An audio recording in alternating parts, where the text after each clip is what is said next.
Kırgızistan Cumhuriyeti Başbakanı, değerli kardeşim Almazbek Atambayev, değerli bakanlar, kıymetli iş adamları, hanımefendiler, beyefendiler, sizleri sevgiyle, saygıyla selamlıyor. Kırgızistan'a yapmakta olduğum resmi ziyaret çerçevesinde düzenlenen Türkiye-Kırgızistan İş Forumu vesilesiyle sizlerle bir araya gelmekten büyük bir memnuniyet duyduğumu özellikle ifade etmek istiyorum.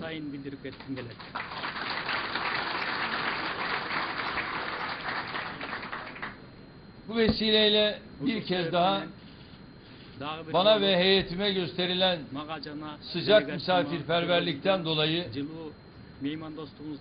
değerli kardeşim Atambeyev'e şükranlarımı sunuyorum. Bugün sabahtan itibaren Sayın Cumhurbaşkanı'yla, Sayın Başbakan'la, Sayın Meclis Başkanı'yla birebir ve heyetler arası görüşmeler yaptık. Şahsıma tevdi edilen Kırgız devlet nişanını ülkem ve milletim adına büyük bir gururla teslim aldım.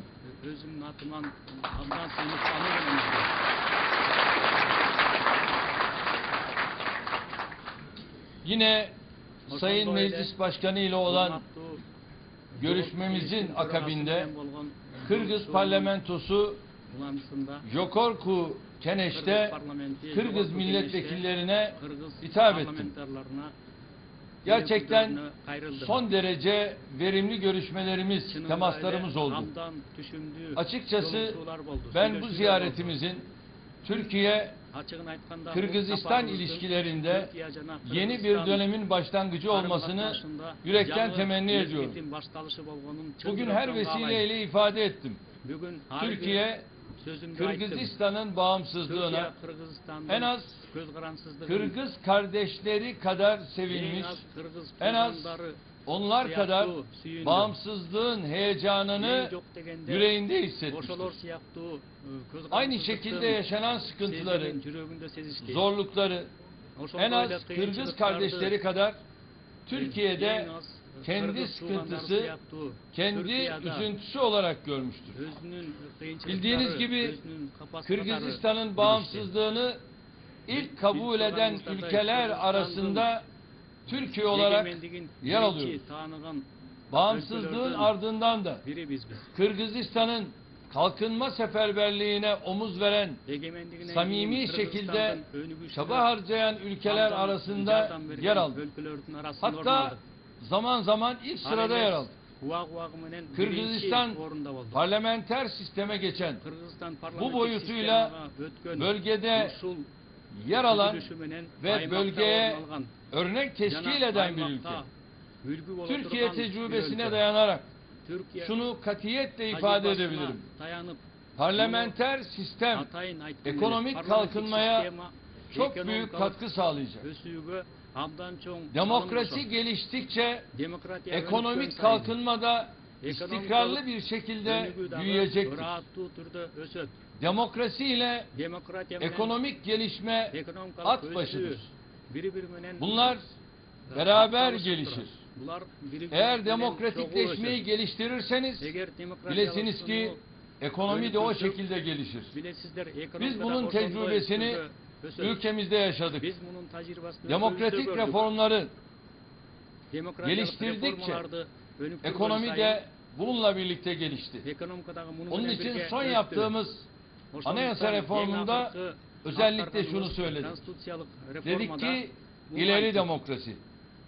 Dedik ki özgürlükler, temel hak ve özgürlükler.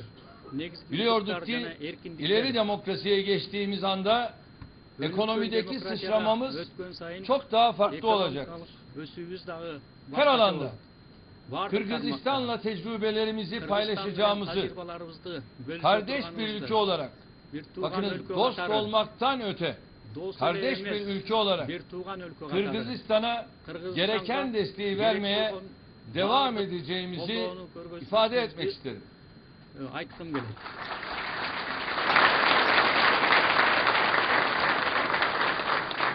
Değerli kardeşlerim, Hurmatlı tuğanlarım. geçen yıl Ötken yılı 10 milyon dolarlık bir 10 nakit milyon yardım dolarlık, yaptık. yardım verdik. Bu yıl ise Bu yıl bugün olsa itibariyle bugünden başlap yine 10 milyon Orta dolarlık böyle bir hibe 10 yardımda milyon bulunduk. dolarlık yardım Geçen veriyoruz. yılki de hibeydi, bu da hibedir. Ötken Ayrıca bu yıl yardım içerisinde olsa, yardım olsa 15 ama. milyon dolarlık Ondan tışkarı usul TİKA çözüm içinde vasıtasıyla 15 milyon dolarlık ağırlıklı TİKA olarak arkalı Oş, basın Celalabad gibi Borççana, o bölgelerde Celalabad hastane ve alaymaklarda, okulların Uğurkanacana, restorasyonuna mekteplerden, yönelik hayradan yatırımlar yapacağız. kuruluşu için investisiya Bunlar da yine hibe olarak Bulardan yardım katarı verilir. bunun yanında Bunu menen birge Mart ayında Mart ayında Türkiye'de yapacağımız Türkiye'de Yüksek Stratejik İşbirliği Konsey toplantısında da o güne kadar arkadaşlarımız değerlendirmeleri yapacak. Bu arada daha ne kadar veya ne gibi yardımlar yapabiliriz? Bunun da ayrıca değerlendirmesini yapıp nihai kararımızı vereceğiz. Kırgızistan'ın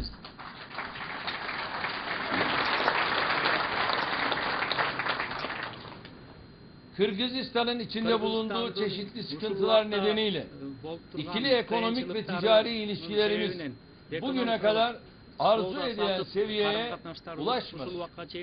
Tabii tablo son derece umut verici. Zira 2002 yılında 42 milyon dolar olan dış ticaret hacmimiz 2010 yılında kriz sürecine rağmen yaklaşık 4 kat artışla 160 milyon dolara ulaştı. Türkiye, Kırgızistan'da halen faaliyette bulunan 300 civarındaki Türk firmasıyla Kırgızistan'a bugüne kadar 450 milyon dolarlık doğrudan yatırım yaptı. Kırgızistan'da Türk müteahhitlik firmalarınca üstlenilen ve çeşitli altyapı çalışmalarını da içeren kapsamlı projelerin toplam değeri ise 350 milyon dolara ulaşmış vaziyette. Türkiye olarak biz iş adamlarımızı Kırgızistan'da daha fazla yatırım yapmaya teşvik etmeyi sürdüreceğiz. Ancak 8 yıl önce 8 yıl murda Başbakanlığa gelmeden kullandığım bir ifade vardı. Bir sözüm var bolçu. O da şudur. Aldağı bul. Ekonomideki sıçramanın iki sır kelimesi var. İki sırdığı sözü var. Bir güvendir, birincisi iki istikrardır. İkincisi rahatlık. Türkiye Türkiye güveni sağlarsa, ardından istikrarı sağlarsa ekonomik sıçramayı da yapacaktır demiş. Bunun için mafyayla, çetelerle çok ciddi mücadelemiz oldu. Yolsuzluklarla çok ciddi mücadelemiz oldu. Ve bunun neticesinde Türkiye hamdolsun 26. dünyanın büyük ekonomisi iken şimdi 17. büyük ekonomi haline geldi. Eğer bunları başaramasaydık olduğumuz yerde sayar veya daha da geri giderdik. Diyorum ki biz senede 1 milyar dolar 53'ten göreve geldiğimiz ana kadar ortalama küresel sermaye çeken bir ülkeydik. Fakat 2008 yılında 22 milyar dolara çıktı bizim bu çektiğimiz sermaye. Doğrudan küresel sermaye. Şimdi ben Atanbayev kardeşime de özellikle bugün söyledim. Bakın burada Türk iş adamları var. Ancak güvende sıkıntı var. Şu anda tahmini olarak 7 milyon dolar kadar bu yağmalamalarda Türk iş adamlarının da iş yerlerinden götürülenler var. Buna karşı yeni bir hükümet olarak güvende önemli tedbirler almak lazım. Mafyaya, çeteye karşı çok ciddi mücadeleler vermek lazım. Yolsuzluğa karşı mücadeleler vermek lazım. Rüşvet gibi bu tür yolsuzlukları ortadan kaldıracak ağır tedbirler almak lazım.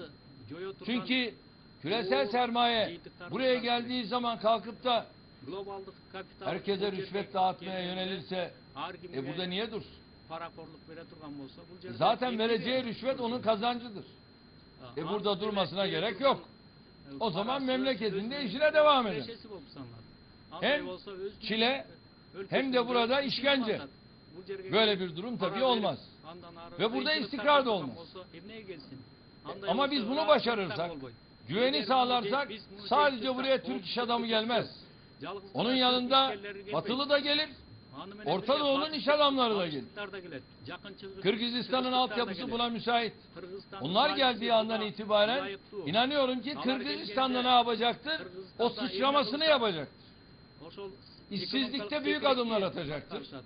Cumhurbaşkanı Büyümede Joe bir Biden, anda hemen Ortadan kendisini hissettirmeye başlayacak. Ösüğü de özün sezdire başlayacak. Bizler şu anda büyümede dünyada üçüncüyüz. Biz dünyada ösüğü boyunca 2010'u üçüncü söylüyoruz. oradayız. Avrupa'da birinciyiz. Lakin Böyle bir biz noktaya aytmasak, geldik. Avrupa'da Küresel birinciyiz. finans krizine rağmen böyle bir noktaya Globallık geldik. finansılık kriz. Kırgızistan niye olmasın?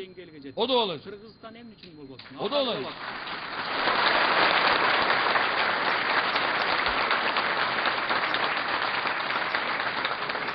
Ama yapacağımız ne? Şu. Bürok kılatırganımız hem ne? Diyeceğiz ki Aytabız. bir defa şunda karar. Biz bu işi başaracağız. Biz Bir. bu işti Ama ilgilikli vatkalarımız benim dep mafyam çekim iyidir çıkarabız. demeyeceğiz. Bürok men mafyam jakşı dep Öyle. aytpayбыз. Benim hırsızım iyidir demeyeceğiz. Men uurum jakşı Ya debeyбиз.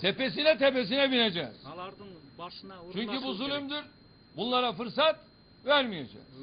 Bularga Zulümle abad olunmaz. Zulümde Asla bunlara fırsat vermeyeceğiz. Çünkü bizim önceliğimiz ne olacak?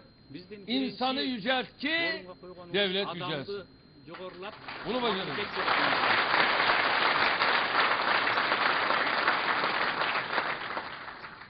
Esasen bugün bana eşlik eden tüm iş adamlarımız bu niyetimizin, bu arzumuzun somut bir ifadesidir. İşte onlar bu arayışla buraya geldiler. İşte bu kardeşlerim, bu benim iş adamı arkadaşlarım istiyorlar ki Kırgızistan'da aradığımız havayı bulduğumuz anda biz buraya gireriz, biz buraya yatırır, yaparız. Sektörlerinde icabında burada Kırgız iş adamlarıyla ortaklıklar kurabilirler. Hatta üçüncü ülkelerde yatırımlara girebilirler. Bunlar Türk-Kırgız girişiminin de örneğini oluşturur. Şunu burada özellikle belirtmekte fayda görüyorum. Bakınız, bütün bu attığımız adımlarla birlikte Türkiye, Rusya, Kırgızistan üçlü olarak da bir adım atabiliriz. Aramızda da bunu konuştuk.